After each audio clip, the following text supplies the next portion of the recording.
Well, hello. Welcome if you're new here, or welcome back to my channel. I was hoping to film this video while it was still bright outside. Only for a few hours a day, so... But time flew by and we have to make use of the artificial light, unfortunately. And today I wanted to make a little video that I think is important, especially in these times, about using discernment while being on internet and YouTube and so on. What I think is important to look for when you're reading something or watching something. And I'm also going to talk a little about this new year, as we're only 1 month into it, and what I think we could expect this year. Bear in mind, of course, that these are all my individual opinions and everyone has a right to have their own opinions and ideas. But if you're interested to listen to what I think about these topics, then I'll be happy if you subscribe and if you continue watching. I am quite active on YouTube, so much on other social media.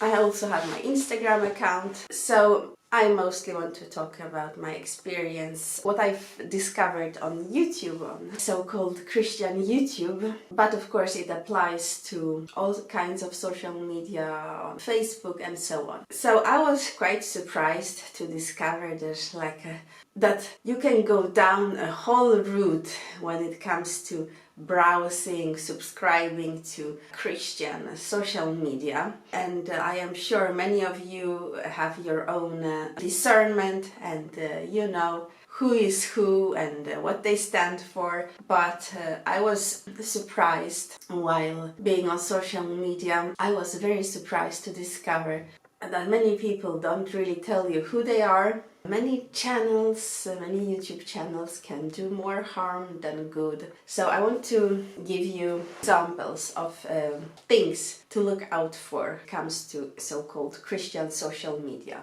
I've discovered that a lot of the times people are not writing anywhere in the description like what kind of denomination they follow, and I find that this could be very dangerous for one reason, is that they could call themselves Christian, but that they belong to some sect which doesn't follow Christianity. They could be rejecting some basic Christian truth that exist, that are common for all the three religions, Protestantism, Orthodox and Catholics. Like, I found myself sometimes watching some YouTube videos and wondering, who is that person? I mean, what kind of religion do they belong to? And then suddenly I discovered after some time, okay, they are Messianic Jews, meaning that they are Christians with Hebrew roots, or Jews with Christian roots, or okay, they are Mormons or Amish, any kind of sect which is not Christian. And of course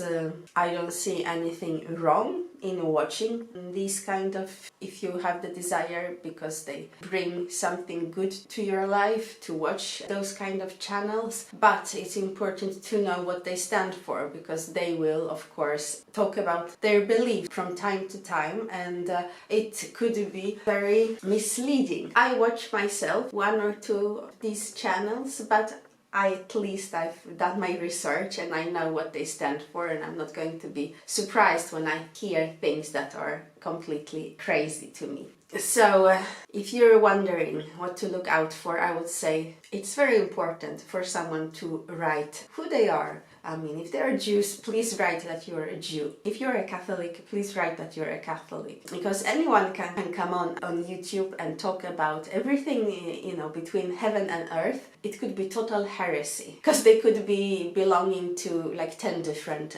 denominations and churches and not really being a Christian at all. So I think it's very important to follow those people who you know exactly what they stand for, who they are, and so on. The second thing that I would be very wary of while being on YouTube and watching and reading or following people's accounts and so on is everyone who is saying that they have prophetic dreams. I've seen crazy amount of channels and all of them have prophetic dreams and they are so full of prophecy. I don't believe that is the case. God is, of course, speaking to some people, but those people don't have YouTube channels. I follow some of those. We have our private Catholic revelations that I listen to, but be assured that these people don't have their YouTube channels and they are not making videos about their dreams. And if God is speaking to them, God is speaking directly to them, not through weird dreams. Now, everyone who is thinking very intensely about something, or not everyone, but most people are going to dream about it sooner or later. If someone is thinking all the time about the rapture and reading everything they can on the rapture and watching other YouTube videos that talk about the rapture, they're going to dream about the rapture. And I'm not only speaking about the rapture since I don't believe in the rapture in these times, but if someone is going to be thinking about the tribulation or the Antichrist all the time and reading about it, then they are going to finally dream about the Antichrist and the tribulation. And you know, everyone uses their own discernment, but it's important to know that there are a lot of false prophets and I've seen them grow like mushrooms after rain, especially in the US. These channels pop up everywhere and I sometimes start to watch this or listen to that and then think, who are they and what are they even talking about? You can, of course, watch this or that in the same way that I watch people that are atheists. They have a travel channel, or I just enjoy their vlogs even though they are not religious. I do it. Maybe one day I will stop. So you can, of course, but you have to know where you stand, because it can be so easy to get influenced by all these people, all their different channels and their prophetic dreams and their ministries and all sorts of... It's crazy out there. I did mention ministry.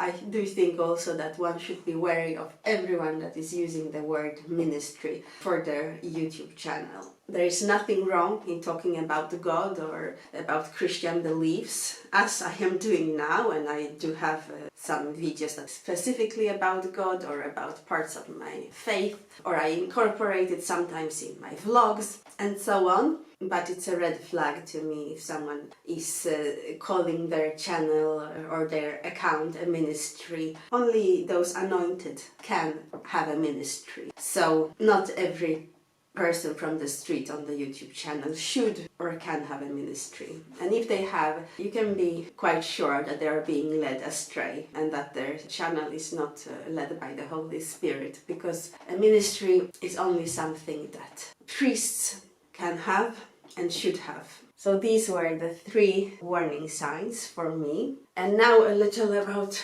what I'm thinking about this new year. The end of the year had its important, I think, significant things happened for us Catholics, at least. Our Pope Benedict, the Pope that was retired and was no longer in active service, he died. I think from everything I've read about and listened to, I think that's quite significant, as he was a very holy person and holy man. He had to sacrifice a lot, was living a very quiet and sanctified life. So he died on the last year of 2022, and we've seen a lot of rumors about things that are going to happen in the coming years. So I don't know, of course, what the timeline is exactly and what we can expect. And part of me wants it to be delayed as long as possible. But I do think, from everything I've heard, is that we are going to experience experience food shortages on a different scale than before. And of course you can make provisions for yourself, I mean, as much as you can, but still there's a limit, and there always will come a time when you will not have enough, of course. So you cannot, I mean, there's no reason to go completely crazy. We have to believe that God will provide if that's His will. But I do think sometimes when I'm eating different stuff that I really enjoy, I'm thinking, oh man, I'm going to miss this. or this is going to be difficult if it's gone. But also having this kind of mindset, I hope could help me a little if it actually happens. I think this year and the next year we are still going to be preparing for like the real hit that's going to come with the Antichrist and everything. I'm still thinking it's like a few years left, and I do think we might have a new war this year, unfortunately, like some kind of escalation. I'm pretty sure about that. Of course, these are all my opinions and thoughts. It's going to be like a transitional year. I think that it's still going to be possible to maybe go traveling. I mean, many people are still going to be able to afford that, but many are going to not be able to afford that. There might be some war escalation. We might hear about some leaders. There might be some assassinations, food shortages. You might hear rumors about the Messiah, which is the Antichrist, but it's all like a transitional year. I'm not talking from my own wisdom, but from everything I've been reading and following. That's what I'm thinking. It's like a transitional year. There is still a little time to get your things in order if you want to do that. And just try to enjoy whatever luxuries we still have, food, restaurants, traveling, clothes, and so on. It's getting very dark, and I think that's all I wanted to say. And with all that being said, I still have some few goals that I am going to try to reach, and try to be as healthy as possible, and just try to be present and enjoy my life. And I wish you all the same, wherever you are and whatever you're doing and however things are, just to enjoy it. Enjoy spending time with those people you love, those pets you love. Thank you very much for tuning in to this video, and I will see you in my next one. Bye!